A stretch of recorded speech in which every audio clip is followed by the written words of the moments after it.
My Stonefield was an only child to a very wealthy family of Luppen. Her parents being both Luppen, it was quite strange for them to have only one child, but they would raise their daughter with full love and devotion. They showered her with affection, giving her everything she could possibly want. If she wanted a room full of dancing jesters, she would have it. If she wanted a Erskine as a pet slave, they would find a way to make it happen for her. Anything her heart desired, she obtained it, with as much effort from her parents as they were willing to give, which was by all means no small amount. For there was no price on their beloved daughter's happiness. As much as she was spoiled, Mai was also grateful towards her parents. She would always make sure to be as loving and devoted to them as they were to her. She was a very good girl and always did what she was told. She made sure to never cross her parents with misbehavior and listened closely to the life lessons that they would teach her. She was taught to show manners, whether it was at home or in public, which though the Stonefield weren't keen to being seen in public, she was taught to be polite to others and show kindness and gratitude, even if they were not known to her. And if they were strangers, she was told to avoid them completely, especially without adult supervision. If she were with her parents, she was to always to be seen and not heard, for it was not a youngkin's place to speak amongst the adults unless she was given permission to do so. She was the hallmark of what it meant to be a good daughter. When she became the age to be sexually active, her mother sat her down and explained what it meant to be a Luppen and how it would affect her mood when it involved mating. Her mother explained what reproducing was, how it would make one feel, and the stages one would go through when it pertained to the subject. The stages such as curiosity, wanting to experiment, and if it would include more than one partner. Mai would learn the difference between intercourse and love, that the two can go hand in hand, but they are completely different on their own. Her mother would go on to tell Mai that she hoped that Mai would one day find the love of her life and learn just what love is for herself. There was also the talk of reproduction and the menstrual cycle of a female, what it means to go in heat and the need to mate with a male suitor. Mai was fascinated by the entire conversation and asked many questions, such as the reason behind the female having a menstrual cycle, the desire to have more than one partner, and why that would be a thing when her mother and father have always seen together and happily in love. All the questions she had were expertly answered by her mother, but when it came to the question of why her mate would have to be male and not female, that's when the subject became testy for her mother, who then looked rather worried. She explained that a male would be needed in order for a mother to become a mother and birth a youngkin herself. Mai looked puzzled at this and tilted her head to the side. But what if I don't want to have a youngkin of my own? What if I want to be with another female? My dear girl, why on earth would you want that? Being a mother is the best gift one could experience in this life we live in. I'm fine with the idea of being a mother, but why can't I be a mother with another female? That's just not possible. A female cannot help conceive a chilkin within the womb of another female. You need a male mate for that to happen. Mai nodded her head, seemingly understanding, but her brows soon furrowed. I get the process of how a baby is made, mother, but what if I don't want to go through that process? What if I just become a mother a different way, with another female? Her mother looked on incredulously to what she was hearing from her own daughter. She shook her head, dumbfounded. I don't understand, Mai. If you don't want a baby the natural way, then how will you conceive one? You can't just use magicka and materialize one out of thin air. You're not even a magi to begin with.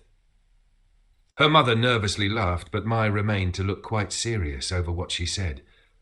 I don't mean to sound confusing to you, mother, but I am sure there is a way one can become a mother without the aid of a male suitor. What? You plan to steal a babe, then? No, nothing like that. Then what? Tell me, dear girl. I am at a loss for words here. I'm sure I will find a way. Mai pulled her legs up onto her bed and hugged her knees, casting a whimsical look towards the dirt ceiling of her room. She looked so sure of herself just then, and it befuddled her mother, who only looked at her a moment before she'd asked. And what's wrong with mating with a male? It doesn't have to be a Luppen. You know, our kind are able to form a bond and mate with any race out there. Her mother sounded as if she was on the verge of begging her daughter to change the subject away from rejecting males entirely. Mai merely shrugged and looked back to her mother. Nothing wrong with them. Mother, I just don't feel I'm attracted to them is all. Mai's mother let loose a relieved laugh and placed her hand on Mai's knee. Mai, dear, you haven't even experienced the opposite sex yet. You have no idea what you want. But I do, Mother. How? Mai stood up on her bed and began to bounce on her heels. I don't know how to explain it, but it's a feeling that I have. It's like something I've never felt before, but at the same time know exactly what it is I am feeling, without a doubt. Mai, dear, please, her mother begged, urging the young Lupin to sit back down on the bed with her with a gentle tug of the hand in hers. Mai settled down and sat beside her mother as the matron went on. Mai, you're 12 now. You have so many feelings inside of you that you don't know about, but they are there. That is why I am having this talk with you, so you can better understand these feelings of yours. But you can't claim that you know these feelings when you simply don't. But I do, Mother. I really do. I may not understand everything, but I do understand this feeling. The feeling of what, Mai? Wanting to couple with another female? Well, yes. Preposterous. How do you know you're not just curious? You haven't met nor been with a male of your age before, so you have no idea what it's like to be with one, yet you claim you have feelings to be with another female. How can that be possible, Mai? I don't know, Mother. Mai looked down at the wooden floor. The confident tone in her voice slowly dwindled as the question hit her and she began to think it over. Yes, she had not been with a male of her age before. Hell, she had never even met anyone of her age before, outside of her home. She was completely in the dark when it came to socializing with others, let alone her peers. How did she come to know this feeling she once felt so strong about until this realization? Mai looked confused, then disheartened, hugging her knees to her chest once more and resting her chin on her folded arms. Oh, I'm sorry to disappoint you, Mai, but it's just a fact. You haven't had enough experience of the world and others to know what you want and who you are. Mai's mother rested a hand on her shoulder, attempting to lessen the shattering of her daughter's ambitions. Mai tilted her head down on her arms, facing away from her mother, and sniffed. There was a gaze of guilt in her mother's face before she would continue to reassure. I know that you will find your way someday, Mai. In fact, I will help you. Mai sniffed and looked to her mother again with questioning glassy eyes. Help me? How? I do believe it is time that you started meeting others of your own age. You've been cooped up in this forsaken burrow with your father and I for far too long. I think it's best for you to branch out a little. What do you say? Mai's eyes lit up with joy and eagerness. Her nose twitched as well as her fluffy tail, and she seemed to brighten up the entire room with just her smile alone. You really mean it? I can see the rest of the outside world? Of course, dear. It's for the best for a growing Lupin to venture out of their home every once in a while, else we shall turn into little hoppits. Mai tilted her head and screwed her face in confusion. What's a hoppit? Her mother patted Mai's shoulder and shook her head, her face holding what looked to be a grimace. Vile, nasty things, dear. She'd then bolster a hearty laugh with her daughter. After the light-hearted laughter and a hug, Mai's mother would begin to take her leave, thanking Mai for sitting down and having the conversation with her, to which Mai would respond with one last question. She asked the matron what a magi was. She heard stories of them that came from her uncle whenever he would visit on her birthday.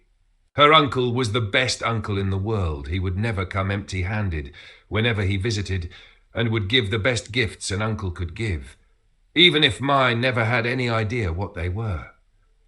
They were often trinkets from his travels, strange objects that baffled and fascinated the young Lupin and left her wanting to learn more from her dear uncle. He'd bring her gifts such as a pipe of some sort that could extend in length. At the end of the pipe held a lens that was see-through. Her uncle called it a telescope, and the lens was a creation called glass, see-through but solid to the touch. He also brought her a sphere with visual details of Ain. She could feel the very grooves of the mountains themselves. She asked him what all these weird objects were and how he obtained them, as she had never seen them before. Even her parents had no idea what these procured items were. Her uncle would always wink and tell her, "It's a serect," before he would pull on her ears in a gentle, jesting manner. "It's for you to know more about the world. With the lens, you can look out your window and see as far as the Volcari, and with the globe, you can see yourself anywhere in the world, and you will get there with wings of the Kai themselves." Her uncle had always had a way with words, often making them sound so grandeur that it often left Mai ponderous and excited to explore Ain herself, just as he did. And even though her uncle would leave much of his travelling and findings a secret, Mai would one day find a way past his defences with a little help of her uncle being intoxicated. When he came over for a Winter Vale's dinner, Mai would bring up the fact that he often wore a insignia that looked much like a bird, and wondered if it had anything to do with the Volcari he was so fond. Her uncle looked taken aback and glanced at the silver brochure pinned to his navy blue jacket and chuckled. "You have quite the eye there, Lil May. Maybe bringing you that telescope was not necessary. Yes, this is a pendant of the organisation that I work for. It's a raven, known to be one of the most intelligent avians out there to date. The Volcari are much like ravens. There are few of them, but they are clever and tend to stick to their own kind." "What are the Volcari like, Uncle Jasper?" Uncle Jasper sputtered in his goblet of wine and was forced to place his drink down. Well, it's best not to ask too many questions about the Volcari, Mai. As intriguing as they are special." Mai screwed up her face and furrowed her brows. "Why? You talk about them all the time when you come to visit us. You tell us all the time how unique and powerful they are. That they are considered strong. They have wings and can turn into anything they like with the use of magicka. That sounds amazing.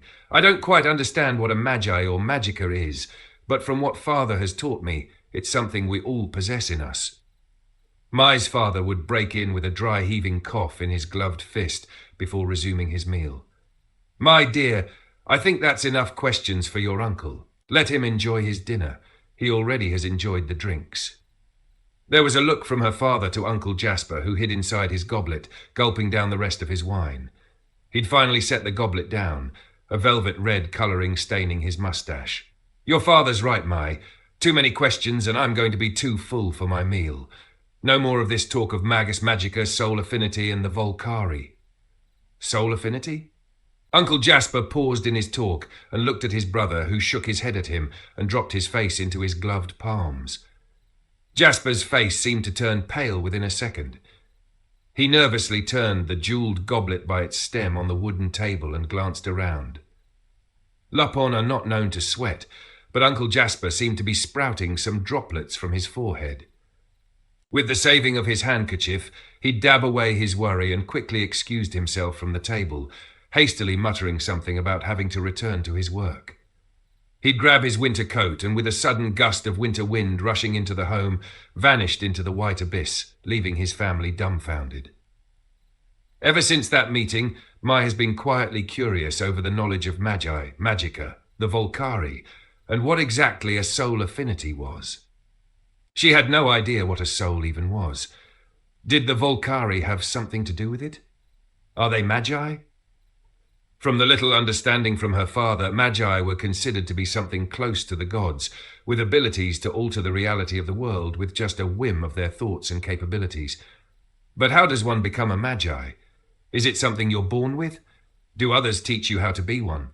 Is it a title, or is it a way of being? These questions would lie in dormant within Mai's mind for years, all the way up to her 12th birthday, which her uncle missed his annual visit for, much to her surprise and disappointment. So, when the question about magi and magicka was brought up to her mother looked sullen in the face and turned away. She could feel the same change in tone in her mother, the same way she felt with her uncle, and felt as if she may have said something wrong. She quickly apologized to her mother, who only waved it off, attempting to look unfazed, but she was clearly frazzled. She only offered Mai a quivering smile before she would briskly walk out of the room, a hand to her mouth noticed as she turned the corner and down the stairs. A few days later, just as promised, her mother would take Mai out into the world. They would walk down to the nearest village and venture through the town. It was exhilarating to Mai for her to finally be out and about, and with her mother no less on this adventure. Enough. It relieved Mai from the guilt that weighed her heart after she had disturbed her mother by her questioning over magi nonsense. It seemed they both needed this trip to town, and they did everything, from visiting the shops of clothing, jewellery and other assortments to eating out on the open balcony of the local cafe. It was a feeling like none other, and Mai revelled in it. She was having so much fun that she didn't even realise the well-timed plan her mother mustered up for her on the spot of where they were having lunch. "Mai, I know you're having a good time, but I want you to meet someone while we're here." Mai paused in her drinking of her tea and set the cup down, blinking dubiously. "Oh? Who?" Smiling mischievously, her mother called over a busboy to their table. The busboy in question had been tending to another table. Upon being summoned, he finished his business with his previous table and set down their order to saunter over to the ladies, to whom he bowed to and greeted them with a smile. "Good afternoon, ladies. How can I help you?" He was a rather handsome male Lupan, dressed in a fine black vest with a white undershirt, the sleeves rolled up for easier working. He wore a red bow tie neatly tied at his slender neck and a white cloth hanging from his left arm. His right held up a silver tray where a teapot sat upon. His skin was tan as well as his upright ears with fuzzy tufts at the top. He looked to be of average height, not as tall as Mai's father, but nearly there. Mai turned her attention to the busboy and smiled back at him, greeting him the same. "Oh, hello. Mai, I want you to meet Esperon. He seems like quite the looker as well as charming." Mai's mother giggled at the busboy named Esperon, who flushed brightly in the face and ears. "Wait, we just met. How do you know all of this? Did you come here alone just to find and pick him out or something?" Mai's mother looked rather proud as she hooked her arm around Esperon's free arm. "Oh, your mother has her ways. Anyways, Esperon tells me that he will be off work in 2 days. That is perfect for you two to get together and, I don't know, go on a date. How does that sound?" Mai stared into her mother with questioning eyes, then looked to Esperon as she'd lift the cafe menu to the left side of her face and pulled her mother down so that Esperon could not see their faces. From behind the veil of the menu, Mai quietly whispered to her mother, "Mother, what are you doing? I don't even know this lad, and already you're setting me up on a meeting with him." "Date, dear, and that's the whole idea, Mai. You get to know him." "Yes, but not like this." Mai hesitantly looked over the menu to the smiling Esperon, who patiently waited for them to be done with whatever it was they were doing. "Mai, this is part of you getting out there and meeting others. He's around your age, and he's such a gentleman. I can feel it." Mai's mother spoke in a fluttery voice, her eyes batting at the sky. Mai frowned and shook her head. "Are you sure you didn't pick him out for yourself?" "Mai, don't be so prude. He came over here to meet you. The least you can do is offer him your name." "I don't want him to know my name, Mother. I don't know him and I don't want to talk to him." "For God's sake, Mai, I'm not asking you to marry him. Just go on an outing with him and get to know him. That is part of why we're out here in the first place, please." Mai's mother turned down the menu and smiled up at Esperon, whose expression and demeanour never altered in the slightest. He remained polite, even as Mai's mother apologised for their incursion over his presence. "I'm sorry, Esperon. My daughter here isn't used to meeting other people outside of her family. She's a little shy." "Not a problem, Madam Stonefield. I'm sure it would be a pleasure getting to know your daughter nonetheless." Esperon turned his charming smile to Mai, who meekly hid behind the menu again. "Mai, you're being rude," her mother insisted, pulling down the menu again to reveal Mai's blushing pink face. Mai stared down at the cover of her menu, then slowly turned her attention up to Esperon, offering him an awkward smile. She'd then laugh lightly and held out her hand for the other to take, just as her mother taught her. "My name is Mai. It's a pleasure to meet you, Esperon." Esperon took Mai's hand in his and delivered a delicate kiss on top with a bow of his upper body and his free arm held behind his back. He looked into Mai's eyes and smiled broadly, which caused Mai to tense up and gulp.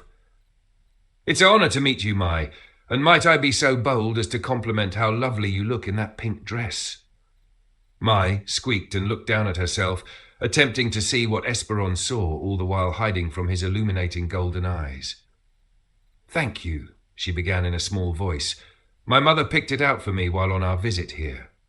Mai could feel her ears burning, and for the first time she felt a flutter inside her chest, something she could not explain. Esperon's smile seemed to widen just a few inches more before he'd straighten up and look to Mai's mother. "Your mother has good tastes. That dress was made for you." Mai pulled on her long ears at being complimented so much. Her insides were burning, and she felt the need to run and hide, go anywhere but in her spot at that particular moment. "If you ladies need anything else, I shall be your waiter for the rest of your stay here." Esperon proclaimed with a cordial bow. "Thank you, Esperon. You've been a dear, but don't let us keep you from your duties. We're fine for now."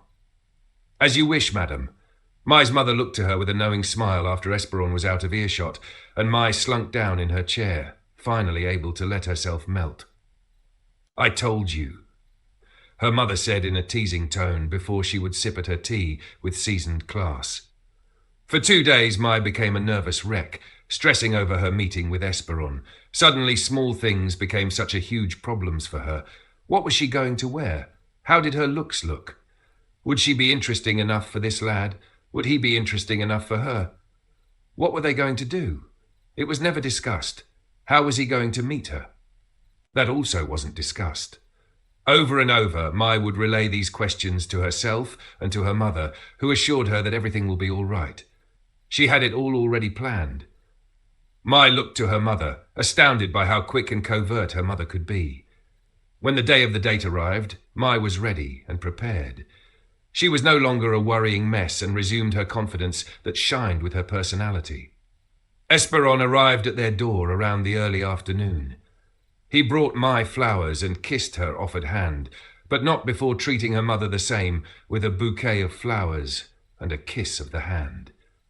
The father received a firm shake and formal greeting from the lad, as well as informing the sire of his name and intentions for his daughter. Once formalities were out of the way, Esperon would ask Mai if she was ready for their outing.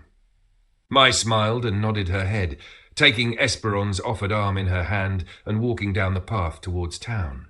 Esperon had it planned that they would visit a museum. Mai had never seen the inside of a museum, but her father would teach her what it was. To think of it, his study was something similar to what she walked into. It was like a large bookstore, larger than what she expected, given the smaller exterior outside. There were shelves upon shelves of tomes and books.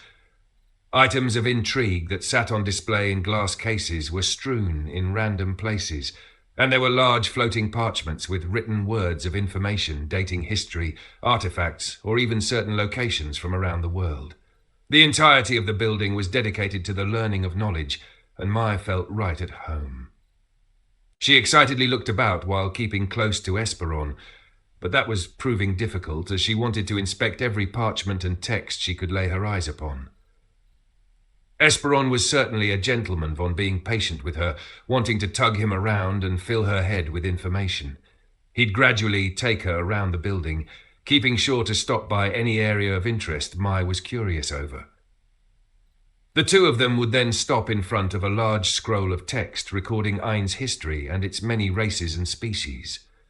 Mai was especially interested in reading on this piece of history, as she would most likely find the answers to her questions regarding Magi, Magica, and the Volcari. Sure enough, she would find just what she wanted regarding the 3 topics that had been haunting her for years, but what she found horrified her.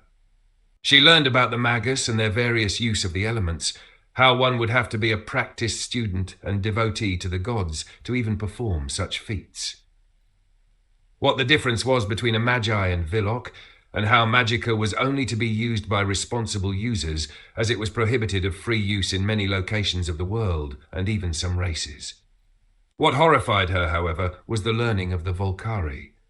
According to the text, Volcari were known to be evil, conniving creatures of creation, sired by the Fallen One, who is the father of all evil. Volcari are known to slaughter others for the means of their own passion and goals. They are said to be heartless fiends who feasts on the souls of others, taking their very life without regard. They are responsible for all the evil and corruption of the world and seek to plunge it in their darkness and become its ruler. They care for no one and nothing save for themselves, and it was only because of the saviours of the world known as the Kai that Ain persists to be safe from their tyranny. Mai didn't know what to think. For the longest of time, she believed that the Volcari were this majestic race of people who her uncle highly admired. To learn the truth about them set her belief in their place in this world, as well as her uncle's seemingly misplaced praise of them, back several folds. If the Volcari were indeed such vile creations, and her uncle was employed by these fiends, then certainly his life was in danger. Now, knowing all of this, the errant absence of her uncle when her 12th birthday came along started raises suspicion in the young Lupon, who began to look into the subject further.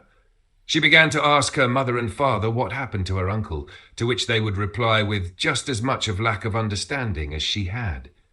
When she would confess her worry over Uncle Jasper's absence to her birthday, they simply told her not to worry and to focus on her life. But something did not bode well with Mai, and it did not allow her to rest. What if something happened to Uncle Jasper regarding the Volcari that he worked with? What if he had gone missing? If so, why would that be the case? Did Uncle Jasper get himself into some sort of trouble with work? Was his life his danger? All of these questions had Mai twisting and turning in her bed. Unable to sleep, Mai began to plan. She would set out on her own for answers regarding her possibly missing uncle. She gathered her things, including the telescope and globe, and packed them in a bundle of cloth and hung the bundle on the end of a stick. With determination in her eyes, she would leave the comfort of her home before the sun hour was even up. She made her way down to the town below and stopped at the library to pick up some tomes and books she thought she would need on her travels. Most of the tomes she picked up were on the basic knowledge of magicka. They wouldn't teach her much about magicka, but it would be enough of Mai to have a fundamental grasp she believed would be beneficial to her mission on finding her uncle. She would use the savings that her parents built up for her to buy food and water she thought would be enough to sustain her. Once she felt that she was well equipped for her trip, she would continue on the path leading out of the town and into foreign land. The uplifted hills of her homeland hid away the rising sun that would see her out on her journey, with Mai meeting it with a bright smile. She wasn't sure why she smiled, seeing as her uncle may have been in danger, but the thought of venturing into the unknown sparked something inside of the otherwise meek Lupon and set her feet ablaze with purpose. Over the hills and through the woods Mai travelled. She was sure to keep on the main road and never wander into the thickets of the woods, for the woods were full of danger. Dangers such as Volkin and Akinin, that often called the forests their home, and those type of races were known to make Lupon their preferred source of food. The maps that she gathered from the library proved to be especially useful to her, as she was able to avoid such dangers with each. However, when she came across a field of sprites, that was all thrown out the window. Lupon and Lupin in general are known to be highly attracted to sprites. Their bright lights and fluttering little bodies resonate with the Lupin on a spiritual level, which brings them to their collective and bounce and spring about along with them. Mai was no exception to this rule. As soon as she saw the group of sprites, she was immediately put into a trance, her lulled eyes dazed as she bounced over to the sprites to join in on their festives. But as soon as the sprites saw Mai bounding over, they quickly fluttered away into the forest. Trapped in the days of the pretty mini demigods, Mai followed them into the forest. She was so lost in her pursuit, she did not realize just how far into the forest the sprites led her. The sprites suddenly dispersed in all different directions, their light laughter trailing behind, leaving Mai dazed and confused. Broken out of the trance, Mai looked around her surrounding, only to see nothing but shrubs and trees. There was no sign of a path that she could see that would take her out of the forest, which sent Mai into a panic. She'd twirl about, her breather heavy and eyes darting about. She imagined that she could feel the very eyes of the Vulcan and a canine watching her with glinting, hungry fangs. With that thought, Mai began to scurry through the forest in fright. She frantically tried to find some way out, any way out, which led her to crashing through the bushing and running herself in circles.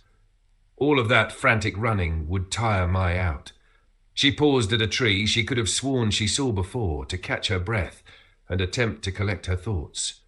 Alone in the woods, Mai peered at the sky. The morning sun was now high in the sky, though the reaching tree leaves provided good shade for Mai, much to her relief. But she was still lost, and still in the thicket of the woods with no way out.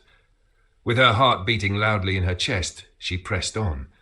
She pushed her way through the shrubs and bushes, having no sense of direction of where she was going, but she had to press on. As she moved through the thickets, she noticed something strange in the distance. It was a strange glow that seemed to be nestled in the dark green bushes. Something within her told her to seize all movement, and so she did, watching the strange white glow. Was it a sprite, she thought? The glow was akin to that of white smoke, quite different from the bright golden glow of sprites. Whatever was in the bushes made Mai feel uneasy, which prompted her flight or fight senses into flight mode. She took a few steps back, keeping her eyes on the strange glow, only to then step on something that would make a loud crack. Gasping at the sudden sound, Mai turned her head to see what it was she stepped on before looking back at the white glow. There was a sense of an uncomfortable silence between her and this strange glow before the white glow could be seen rising in a vertical manner. It was as if the glow stood up in height, which baffled Mai and ailed her long enough for the white glow to suddenly disappear. She gasped again, having the white glow no longer in her sights. In her confusion, she backed away from the spot where she saw the glow last, only to then bump into something behind her. Startled, Mai stumbled forward and began to run. However, whatever she bumped into grabbed a hold of her arm, which sent Mai into a screaming thrash. It was only the sudden hearing of male voice that would break her from her writhing. "Whoa! Slow down there, Lupin. I'm not going to hurt you." Mai opened her eyes and looked up to see a dark figure. He was cladded in dark-coloured leather and seemed to be wearing a white mask. The mask itself held intricate markings that looked to be carvings, and it concealed the male's face completely. This alarmed Mai to the point where she managed to writhe free from the dark figure's hold of her arm and sprint away. Wasting no time, Mai made a mad dash away from whomever or whatever it was that had a hold of her. She rushed through the brushes, gasping and breathing hard. She took a look back over her shoulder to see if the dark figure was following her, just to come crashing into something that had her landing on her stumbling back before she would fall to the ground. She heard the male voice speak to her again and pushed away from his reaching hand to her. "No, stay away from me, Vulcan. I am not food. I know that, Lupin. I'm not a Vulcan, I promise you, and I mean you no harm." Mai opened one eye through her scrambling on her rump backwards to see that the dark figure had his hands up in a display of him being of no threat to her. She slowed her struggle and turned her head to face whatever it was standing before her. "If you're not here to eat me, then what do you want?" she questioned him. The dark figure lowered his hands before he would speak. "I do not want anything from you. I am only curious over you. Back there just now, you could see me in those bushes, couldn't you? Even with my stealth up, you somehow was able to see me. Intriguing. I don't know what you're talking about, but if you mean that strange glow, then yes, of course I could see you." The dark figure touched at his masked chin, his hand holding at his elbow. "Glow? Interesting. I wonder if you have." Before the dark figure to finish his sentence, Mai noticed the creeping approach of 3 more white glows appeared just behind him. She pointed them out in warning and scurried back more. The dark-cladded male looked behind him but didn't seem alarmed. In fact, he greeted the 3 white glow with his attention to them. The more the multiple glows got closer, the more Mai could see that they too were dark figures that looked just like the one before her. One of the 3 figured stepped forward to the first one she met. Mai's mind began to spin and she felt dizzy. She had no idea what was going on nor what was transpiring in front of her. It was at this point that she felt she should have been running for her life, but she didn't, and felt compelled to see this through. "Did you find the target?" one of the three dark figures asked of the first one, to which he replied with a nod. "Taken care of." "Then we need to be off." There was a slight pause with this figure, who seemed to be looking straight at Mai, who squeaked and leaned her ears back. "And who is this?" "It's a Lupin I found while I was finishing up." "We don't have time for this. Let us be off." The three other dark figures began to walk away before the first would speak up once more. "Hold on a minute. I didn't tell you about her." This statement seemed to garner the other figure's attention, who turned around to face him. "What about her is there to tell?" "I think she might be of some use to us. I speculate that she may harness the eyes." The three dark figures all exchanged looks that Mai could not tell due to their masks all hiding their faces. It was enough that they were all dressed in dark clothing, but for them all to look exactly the same, with their faces hidden, did not set well with her. Not to mention they seemed to be talking about her as if she were not there. She would interrupt them with a small voice. "Excuse me, but what is this talk about the eyes, and how is it that I have them?" The three figures looked to the first, who nodded his head and extended his hand to Mai once more. "It is a rare ability that certain magi possess. You are a promising one that may or may not have that ability. I am quite sure you do, however. How would you like to come with us and join our guild? We could teach you many things pertaining magicka and how to be this magi you're meant to be." The mention of magi and magicka perked Mai's ears and roused her to her feet. She was sure that these dark-cladded figures were not to be trusted. However, she also believed that this was a calling from the gods to answer. If it would bring her to where she needed to be in order to save her uncle, she would heed the call, no matter the risks. Hesitantly, Mai took the black-gloved hand on her and nodded. "Yes, that sounds lovely." The dark figures nodded with the first, then asking, "And what is your name, young Lupin?" "You may call me Mai."